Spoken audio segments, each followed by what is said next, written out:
मीरा चरित भक्तिपूर्ण पारिवारिक जीवन। मीरा अपने नित्य कर्म में लग गई। अवश्य ही अब इसमें भोजराज की परिचर्या एवं समय पर सासुओं की चरण वंदना भी सम्माहित हो गई। आरंभ में मीठी रागनी सुनकर ससुराल के कई लोग इकट्ठे हो जाते। दासियां उनकी यथा योग्य अभ्यर्थना करती। मेड़तनी जी के नाचने गाने की चर्चा महलों से निकलकर महारानी के पास पहुंची। यूँ तो बीननी को नाचने गाने को कहें तो कहती हैं कि मुझे नहीं आता, और उस पीतल की मूरत के सामने बाबुड़ियों यानी साधुनियों की तरह घुंघरू बांधकर तालें बजाती हुई थिरक थिरक करके नाचती हैं। उनकी छोटी सास हाड़ी रानी कर्मावती जी, जिन्होंने हुमायूं को राखी भेजी, ने पति से कहा, बहुत सौभाग्यशाली हैं हम कि ऐसी बहू प्राप्त हुई। महाराणा ने कहा, वह हमें नहीं तीनों लोकों के स्वामी को रिझाने के लिए नाचती गाती हैं। मैंने सुना है कि जब वह गाती हैं तब आंखों से आंसू बहने लगते हैं। जी चाहता है ऐसी प्रेम मूर्ति के दर्शन मैं भी कर पाता। यदि ऐसी भक्ति ही करनी थी तो फिर विवाह क्यों किया। सुना है मैंने मेड़ते में कि बीननी ने विवाह के लिए मना कर दिया था, पर जवाई सायानी वीरम देव जी नहीं माने। माता पिता से बेटी अधिक क्या कहती। तब यह तो भक्ति करेगी, और महाराज कुमार, वे तो सेंत मेंत में बलि के बकरे बन गए। बलि के बकरे की क्या बात है इसमें। मेदपाट के युवराज चाहें तो एक क्या 10 विवाह कर सकते हैं। उन्हें पत्नियों की क्या कमी है। पर इस सुख में क्या धरा है। यदि कुमार में थोड़ी सी भी बुद्धि होगी तो वे बीननी से शिक्षा लेंगे। बीननी से महाराज कुमार शिक्षा लेंगे, यह क्या फरमा रहे हैं आप। शिक्षा देने वाले और कोई नहीं बचे हैं दुनिया में। अच्छा, जीवन बिगाड़ा बालक का। क्या व्यर्थ की बात करती हो हाड़ी जी। शिक्षा लेने देने में स्त्री पुरुष कहाँ से आ गए। वह तो जहाँ से मिले वहीं से ले लेनी चाहिए। जीवन बिगड़ा या सुधरा, इसे तुम्हारी ओछी बुद्धि नहीं समझ सकेगी। अतः आज्ञा है कि उनकी इच्छा में दखल न दिया जाए। अच्छा हुक्म है यह। अब तक बहुएं सास की आज्ञा में रहती थीं, ससुराल की कुल रीतियों का पालन करती थीं, और अब सासुओं को बहू की इच्छा अनुसार चलना पड़ेगा। चुप भी रहो, बुद्धिहीनों को सब बात उल्टी ही सुनाई देती है। हुकूमत करने जितनी बुद्धि तो जुटा लो पहले। दीवान जी चिढ़कर बाहर पधार गए। सुना है आपने योग की शिक्षा भी ली है। ज्ञान और भक्ति दोनों ही आपके लिए सहज हैं। यदि थोड़ी बहुत शिक्षा सेवक को भी प्राप्त हो तो यह जीवन सफल हो जाए। मसनद के सहारे गद्दी पर विराजे भोजराज ने मीरा से कहा। थोड़ी सी दूर एक दूसरी गद्दी पर विराजित कुंवरानी सा मेड़तनी जी गिरधर लाल के बागे में मोती टांक रही थी। भोजराज की बात सुनकर मुस्कुराकर उनकी ओर देखा। यह क्या फरमाते हैं आप। चाकर तो मैं हूँ। प्रभु ने कृपा की कि आप मिले। कोई दूसरा होता तो अब तक मीरा की चिता की राख भी न रहती। चाकर आप और मैं दोनों ही गिरधर लाल के हैं। भक्ति और योग में कौन श्रेष्ठ है। विशेषकर योग क्या है और कैसे किया जाता है, इसके लाभ क्या हैं, भोजराज ने पूछा। भक्ति और ज्ञान की भांति ही योग भी अध्यात्म का एक स्वतंत्र मार्ग है, साथ ही इनका सहायक भी है। योग पहले शरीर को साधता है, शरीर के माध्यम से ही थकाकर मन को भी साध लेता है। योगासन से शरीर को स्वस्थ रखने का प्रयत्न होता है। प्राणायाम से मन साध लिया जाता है। फिर धारणा, ध्यान।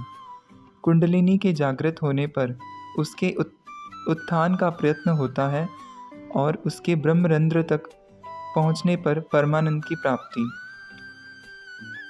इस कुंडलिनी के विषय में भी सुना है मैंने। उसका उत्थान और परमानंद की प्राप्ति का अनुभव आपको हुआ, भोजराज ने पूछा। मेरी कुंडलिनी भ्रुकुटी मध्य तक ही पहुंच पाई। मीरा हंस पड़ी। कोई अड़चन विक्षेप हुआ नहीं। यद्यपि गुरुदेव ने बताया था कि अब थोड़े ही प्रयत्न से यह साध्य है, किंतु मैंने प्रयत्न ही नहीं किया। कोई कारण? उस परमानंद की प्राप्ति से अधिक रुचिकर मुझे अपने प्राण सखा की सेवा लगी। क्या यह उससे अधिक आनंददायी है? यह तो अपनी रुचि की बात है, अन्यथा सभी भक्त ही होते संसार में। योगी ढूंढे भी न मिलते कहीं। आपके लिए योग कठिन है, उसके लिए समय देना पड़ता है। आप पर तो राज्य के बहुत उत्तरदायित्व हैं। एक बात निवेदन करूं, पर इसके साथ ही साथ अपराध की क्षमा भी चाहता हूं। मीरा उनकी बात सुनकर हंस दी। यह तो न्यायाधीश की बात नहीं है। क्या बिना अपराध सुने ही आपके न्यायालय में क्षमा मिल जाती है अपराधी को? नहीं, यह संभव नहीं है। किंतु अपराधी विवश हो तो, अर्थात अपराध करने को विवश हो, तब भी न्यायाधीश आप हैं, निर्णय आप ही करें। खैर, क्षमा करने वाली मैं नहीं, गिरधर गोपाल हैं, आप फरमाइए। 4 महीने हो गए। भोजराज ने दृष्टि झुका ली। पर वह मुझे ज्ञात है। मीरा ने बात काटकर मानो भोजराज को संकोच से उबार लिया। किंतु ज्ञात है। सुनकर उन्होंने आश्चर्य से मीरा की ओर देखा। मनुष्य का जोर शरीर पर ही चलता है। मन सबके बस में आ जाए, यह सहज नहीं है। मन जिसने बनाया है वही संभालेगा। केवल यही देखें कि शरीर मन के बस में न हो जाए। आप चिंता न करें। जिसने श्यामकुंज में आपको वचन देने की प्रेरणा दी, वही उस वचन की रक्षा भी करेगा। मीरा ने बात पूरी करते हुए कहा, एक बात मुझे भी अर्ज करनी है आपसे। एक क्यों 10 फरमाएं। ये प्यासे कान तो सदा उन्मुख रहते हैं। आप जगत व्यवहार और वंश चलाने के लिए दूसरा विवाह कर लीजिए। बात तो सच है आपकी, किंतु सभी लोग सब काम नहीं कर सकते। इच्छा और शक्ति हो तो अवश्य ही कर सकते हैं। उस दिन श्यामकुंज में ही इच्छा इन चरणों की चेरी बन गई थी और शक्ति सदा इच्छा की अनुगामिनी रही है। इन बातों में क्या रखा है? यदि इनमें थोड़ा भी दम होता तो। बात अधूरी छोड़ वे मीरा की ओर देखकर मुस्कुराए।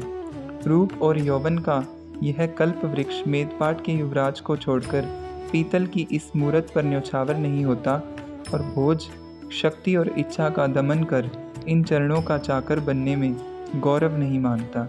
जाने दीजिए इन बातों को, आप तो मेरे कल्याण की सोचिए। लोग कहते हैं कि ईश्वर निर्गुण निराकार हैं। इन स्थूल आंखों से उसे नहीं देखा जा सकता, मात्र अनुभव किया जा सकता है। सच क्या है समझ नहीं पाया।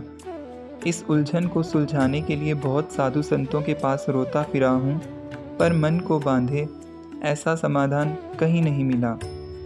वह निर्गुण निराकार भी है और सगुण साकार भी। मीरा ने गंभीर होकर कहा, निराकार चेतन रूप से वह सृष्टि में व्याप्त है, उसके अतिरिक्त कहाँ कुछ भी नहीं है। जैसे वस्त्र में सूत है और जैसे लहरों में पानी है, वैसे ही उसके बिना जगत की कोई सत्ता नहीं है। इन बातों को सुनकर विश्वास करना पड़ता है। बिना श्रद्धा और विश्वास के कुछ हाथ नहीं लगता, क्योंकि कार्य अपने कारण को नहीं जान सकता। बेटा कैसे जान सकता है कि उसका पिता कौन है? पुत्र को तो माँ के कथन पर ही विश्वास करना पड़ता है। मीरा ने भोजराज की ओर देखा। आप फरमाइए, मैं समझ रहा हूँ, उन्होंने कहा। पर निर्गुण निराकार आकाश की भांति है, प्रकाश की भांति है। वह न प्रसन्न होता है न अप्रसन्न, वह सदा एक रस है। उससे जगत में प्रकाश है, चेतना है। उसे अनुभव किया जा सकता है, परंतु देखा जाना अशक्य है। जैसे पवन को देखा नहीं जा सकता किंतु अनुभव किया जा सकता है, वही ईश्वर सगुण साकार भी है। यह प्रेम से बस में होता है, रुष्ट और तुष्ट भी होता है, अंतर की पुकार सुनता है और दर्शन भी देता है। मीरा को एकाएक रोमांच हुआ, उसकी देह कांप उठी। यह देखकर भोजराज थोड़े चकित हुए। उन्होंने कहा, भगवान के बहुत नाम रूप सुने जाते हैं। नाम रूपों के इस जंजाल में मनुष्य भटक नहीं जाता। भटकने वालों को बहानों की कमी नहीं रहती। भटकाव से बचना हो तो सीधा सा उपाय है कि जो नाम रूप स्वयं को अच्छा लगे उसे पकड़ ले और छोड़े नहीं। दूसरे नाम रूप में भी मेरे प्रभु हैं, यह समझकर उनका सम्मान करें और उनको मानने वालों की अवहेलना न करें। जैसे सभी नदियाँ समुद्र की ओर बहती हैं और उसी में समाती हैं, वैसे ही सभी धर्म ग्रंथ, सभी संप्रदाय और सभी मत उस एक ही ईश्वर की ओर जाने का पथ सुझाते हैं। उनकी विश्रांति उसी में होती है। मन में यदि दृढ़ निश्चय हो तो उपासना फल देती है। भगवान उपासना से प्राप्त होते हैं? भोजराज ने पूछा। नहीं, उपासना मन की शुद्धि का साधन है। संसार में जितने भी नियम हैं, संयम, धर्म, व्रत, दान हैं, सबके सब जन्म जन्मांतरों से मन पर जमे हुए मैले संस्कारों को धोने के उपाय मात्र हैं। वे धुले और फिर भगवान तो सामने वैसे ही हैं, जैसे आरसी के स्वच्छ होते ही अपना मुख उसमें दिखने लगता है। उन्हें कहीं से आना तो है नहीं कि विलंब हो। भगवान न उपासना के वश में है और न दान धर्म के। वे तो कृपा साध्य हैं, प्रेम साध्य हैं। उन्हें अपना मानकर उनके सन्मुख हृदय खोल दें। कोई अंतर, कोई लुकाव छिपाव न करें तो उनसे अधिक निकट कुछ है ही नहीं, और यदि यह नहीं है तो दूरी की कोई सीमा भी नहीं। मनुष्य के पास अपनी इंद्रियों को छोड़ अनुभव का कोई अन्य उपाय नहीं है। फिर जिसे देखा नहीं, जाना नहीं, व्यवहार में बरता नहीं, उससे प्रेम कैसे संभव है? हमारे पास एक इंद्रिय ऐसी है जिसके द्वारा भगवान अंतर में साकार होते हैं। वह इंद्रिय है कान। बारंबार उनके रूप गुणों का वर्णन सुनने से विश्वास होता है और वे हिय में प्रकाशित हो उठते हैं। प्रतीक की पूजा भोग राग करके हम अपने उत्साह को रूप दे सकते हैं। बिना देखे प्रतीक कैसे बनेगा? जो निराकार है उसका मन चाहा आकार बनाया जा सकता है। जो सर्वत्र है वह तो उसमें भी है ही। आपने कभी साक्षात दर्शन किए? प्रश्न सुनकर मीरा की आंखें भर आई और गला रुंध गया। घड़ी भर में अपने को संभालकर बोली, आपसे क्या छिपाऊं?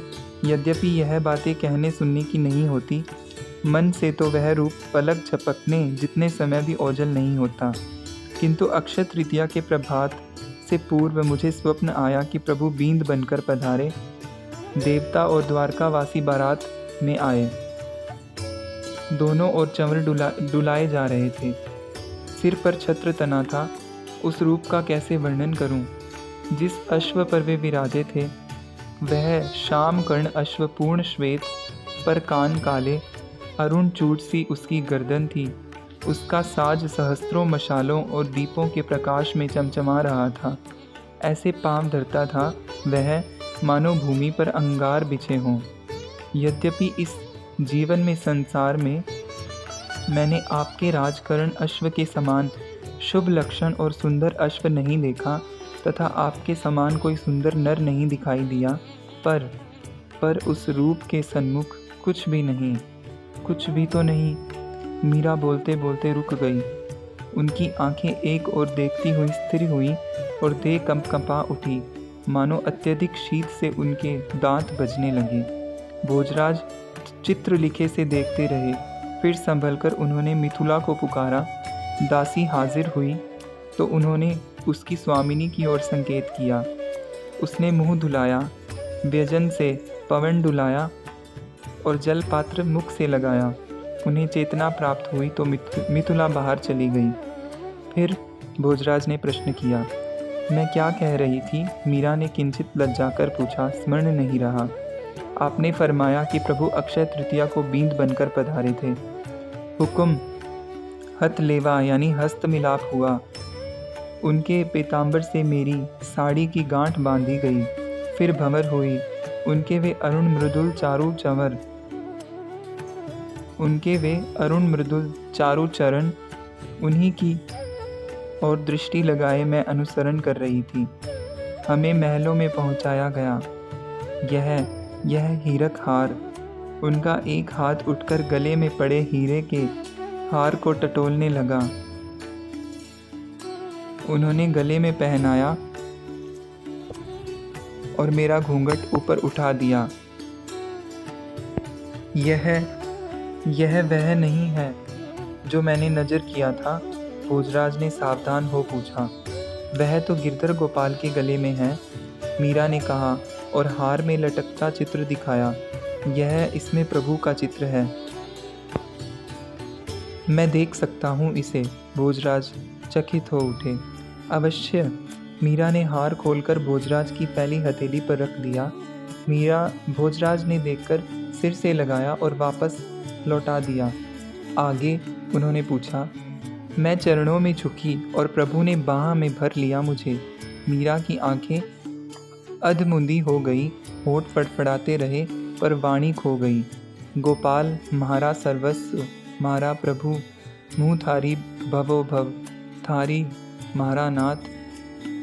उन अधमुंदी आंखों की दृष्टि अपार्थिव लगती थी। भय सा लगता था उन आंखों को देखकर।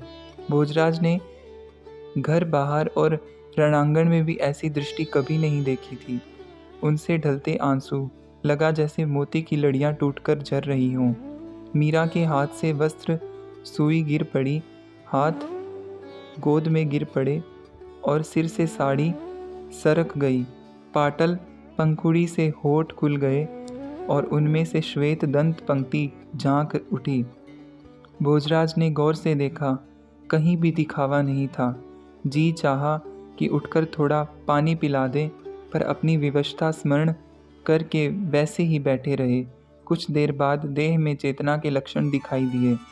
अर्ध निमीलित दृगों के पलक पटल उघड़े, उनमें पहचान की क्षमता आई।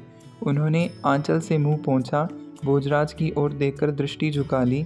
आप कुछ फरमा रही थी, भोजराज ने याद दिलाया। हुकुम, क्या अर्ज कर रही थी? वे मुस्कुराई। मैं तो पागल हूँ, आपको कोई अशोभन बात तो नहीं अर्ज कर दी? नहीं हुकुम, आप ठाकुर जी से विवाह की बात फरमा रही थी कि कक्ष में पधारने पर आपने प्रणाम किया और मीरा खोए स्वर में बोली। उनकी दृष्टि जैसे कहीं दूर जा लगी। रात को नींद खुल गई। उनका कंठ फिर गदगदा उठा, पर उन्होंने संवरण कर लिया। लगा कोई मेरे साथ सोया है। चौंक कर आंखें खोली तो देखा कि मेरे सिरहाने एक भुजा लगी है। कमल दृगों की बड़ी बड़ी पलकें मुंदी हुई, घुंघराले केश मुख के आसपास छितराए हुए, कुछ अलकें ललाट पर झुक आई थीं। होठों पर मुस्कान, एक बाह मेरी पीठ पर, वह सुगंधित श्वास, वह देह गंध। इतना आनंद कैसे संभाल पाती मैं? चेतना मुझे छोड़ गई। प्रातः सबने देखा गठजोड़ा, हथलेवे का चिन्ह, गहने, वस्त्र, चूड़ा। यहाँ से आया चूड़ा तो मैंने पहना ही नहीं। गहने वस्त्र सब ज्यों के त्यों रखे हैं। मैं यहाँ से आए पड़ले को देख सकता हूँ? भोजराज बोले। अभी मंगवाती हूँ। उन्होंने मंगला और मिथुला को पुकारा। दोनों दासियाँ उपस्थित हुई तो फरमाया, अठेशु आओ, आयो पड़ला, कणी पेटी में है, वा ऊंचा ल्या तो मंगला। मिथुला थू जो द्वारका शू, आयो बणी पड़ला री पेटी ऊंचा ल्या। दोनों पेटियां आई तो उन्होंने दासियों को ही हुक्म किया, खोलकर सामग्री अलग अलग रख दो। आश्चर्य से भोजराज ने देखा, सब कुछ एक सा, फिर भी चित्तौड़ के महाराणा का वैभव उनके सामने तुच्छ था। श्रद्धापूर्वक भोजराज ने उन सबको छुआ। सब यथास्थान रखकर दासियां चली गई तो भोजराज ने उठकर मीरा के चरणों में माथा धर दिया। अरे यह क्या कर रहे हैं आप? मीरा ने चौंक कर कहा और पांव छुड़ाने का प्रयत्न किया। अब आप ही मेरी गुरु हैं। मुझ मतिहीन को पथ सुझाकर ठौर ठिकाने पहुंचा देने की कृपा हो। गदगद कंठ उच्चारण को ठीक से ध्वनि नहीं दे पा रहा था। उनके नेत्रों से कई बूंदें निकलकर मीरा के अमल धवल चरणों का अभिषेक कर उठी। उनका हाथ सहज ही भोजराज के माथे पर चला गया। उठकर विराजिए, प्रभु की अपार सामर्थ्य है। शरणागत की लाज उन्हें ही है। कातरता भला आपको शोभा देती है? कृपा करके उठ जाइए। भोजराज ने अपने को संभाला। वे वापस गद्दी पर जा विराजे और साफे के पल्ले से आंसू पोंछने लगे। मीरा ने उठकर उन्हें जल पिलाया। आप मुझे कोई सरल उपाय बताएं। पूजा पाठ, नाचना गाना, मंजीरे या तंबूरा बजाना मेरे बस का नहीं है, भोजराज ने कहा। यह सब आपके लिए आवश्यक भी नहीं है, मीरा हंस पड़ी। आप जो भी करें प्रभु के लिए करें और उनके हुक्म से करें। जैसे सेवक स्वामी की आज्ञा से अथवा उनका रुख देखकर कार्य करता है, जो भी देखें उनके हाथ की कारीगरी देखें, कुछ समय के अभ्यास से सारा ही कार्य उनकी पूजा हो जाएगी। युद्ध भूमि में शत्रु संहार, आखेट में जानवरों का वध, न्यायासन पर बैठकर अपराधियों को दंड भी क्या उन्हीं के लिए है? हाँ हुक्म, मीरा ने गंभीरता से कहा। नाटक के पात्र मरने और मारने का अभिनय नहीं करते क्या? नाटक में तो मरने और मारने वाले दोनों ही जानते हैं कि तलवारें लकड़ी की हैं। मैं मरूंगा और न वह मुझे मारेगा, किंतु मैं तो आध मन की भारी सांग लेकर लोगों के मस्तक प्रातः से सायंकाल तक ऐसे काटता रहता हूँ मानो किसान खेती की फसल काटता है। उनके मुंड कटे धड़ से रक्त उबल उबल कर धरती को सींचता रहता है। सोचता हूँ कि एक दिन ऐसे ही इस देह का रक्त भी मेरी मातृभूमि को सिक्त कर देगा। उन्हीं पात्रों की भांति आप भी यह समझ लीजिए कि न मैं मारता हूँ न वे मरते हैं, केवल मैं उन्हें उनके गंदे वस्त्र से प्रभु की आज्ञानुसार मुक्ति दिला रहा हूँ। यह देह वस्त्र ही तो है। जब इस देह से बहुत सी देहों को भय उपस्थित हो जाता है तो उसे बदलना प्रभु आवश्यक मानते हैं और किसी को या आपको निमित्त बनाकर उस देह रूपी वस्त्र को फाड़कर नष्ट कर देते हैं। तब वह आत्मा नवीन देह धारण करके शुभ कर्म के लिए प्रस्तुत हो जाती हैं। इस प्रकार देह ही देह को नष्ट और उत्पन्न करती हैं। आत्मा तो विशुद्ध परमात्मा का अंश है, इसमें राग द्वेष क्रोध मोह कैसे आ सकता है? यह सब त्रिगुण के खेल हैं। जगत प्रभु का रंगमंच है, जो सर्वत्र है, उसमें आकाश अवकाश कैसे कहाँ से आएगा? दृश्य और दृष्टा वही है। अपने को कर्ता मानकर व्यर्थ बोझ नहीं उठाएं। कर्ता बनने पर तो कर्म फल भी भुगतना पड़ता है। तब क्यों न दान किया यानी मजदूर की तरह जो वह चाहे वही किया जाए। मजदूरी तो कर्ता बनने पर भी उतनी ही मिलती है जितनी मजदूर बनने पर। साथ ही स्वामी की प्रसन्नता भी प्राप्त होती है। अवश्य ही यह ध्यान रखने की बात है कि जो पात्रता आपको प्रदान की गई है उसके अनुसार अभिनय में कमी न आने पाए। दासी ने कुंवर रत्न सिंह जी के पधारने की सूचना दी। उनसे भीतर पधारने की अर्ज कर मीरा ने दासी से कहा। रतन सिंह ने प्रवेश कर भाई भाभी को करबद्ध सिर झुकाकर अभिवादन किया। उन्हें देख मीरा खड़ी हो गई। उनके अभिवादन के उत्तर में हाथ जोड़ मुस्कुराकर कहा, पधारो लाल जी सा, वारणालू यानी मैं बलिहारी, कैसे पथ भूल पड़े आज। आप कभी याद करने की कृपा ही नहीं करती हैं भाभी सा। बहुत इच्छा रहती है आपके दर्शनों की, किंतु जिससे पूछो वही कहता है आपको भजन पूजन से अवकाश ही नहीं है कि किसी से बात करें। आज तो हिम्मत करके चला ही आया हूँ, विराजिए। मीरा ने भोजराज की गद्दी की ओर संकेत किया, किंतु रतन सिंह उस गद्दी को दाहिने हाथ से छूकर नीचे गलीचे पर बैठ गए। अरे अरे, नीचे क्यों? मीरा ने पूछा। ऊपर विराजे आप। भाभी साहब, बाबजी हुक्म मालिक हैं, इनके बराबर मैं कैसे बैठूंगा? तब तक भोजराज ने बाँह पकड़कर उन्हें गद्दी पर खींच लिया और हंसते हुए बोले, समय से पहले ही बोझ मत रखो भाई, पहले उसे उठाने की शक्ति तो आए। कैसे पधारना हुआ? मीरा ने पूछा। साथ ही दासी को बुलाकर भोजन सामग्री लाने के लिए कहा। नहीं नहीं भाभी मारा, बाहर सभी तैयार हैं, आखेट पर जाने के लिए मैं बाबजी हुक्म को बुलाने आया हूँ। आज तो अखाड़े में भी नहीं पधारे आप। उन्होंने भोजराज की ओर देखा। थोड़ा मुंह जूठा कर लीजिए, फिर दोनों भाई पधारे, मीरा ने आग्रह किया। तब तक दासी द्वारा लाई सामग्री मीरा ने बाजोट यानी चौकी पर सजा दी। चंपा जलपात्र यथास्थान रख थोड़ी दूर हांडी पाला यानी हाथ धोने का पात्र रखकर उसके पास ही हाथ में राम सागर यानी गंगा सागर और कंधे पर हस्ताड़ा यानी तौलिया लेकर दीवार से लगकर खड़ी हो गई। आरोगो, मीरा ने आग्रह किया। आप भी साथ दीजिए ना, रतन सिंह ने कहा। नहीं, आप दोनों आरोगे। मीरा के कहने पर दोनों भाई जीमने लगे। आखेट की बात चली ही थी और अब आखेट पर जाने का निमंत्रण आ गया। आप फरमाइए जिससे उस बात की आज ही परीक्षा कर लूं। भोजराज ने मीरा की ओर देखा। पशु वही मारे जाएं जो गांवों और जनपदों के लिए विपत्ति स्वरूप हों, जो इतने वृद्ध हों कि भोजन जुटाने में असमर्थ हों, जो टोली से अलग हो जाने पर एकल हो गए हों। ऐसे पशुओं को न मारना राजा के लिए अभिशाप है। वैसे क्या उचित है और क्या अनुचित, यह बात किसी और से सुनने की आवश्यकता नहीं होती। भीतर बैठा अंतर्यामी ही उचित अनुचित का बोध करा देता है। उसकी बात अनसुनी करने से वह ध्वनि धीमी पड़ती जाती है और नित्य सुनने से उस पर ध्यान देकर उसके अनुसार चलने पर अंतःकरण की बात स्पष्ट होती जाती है।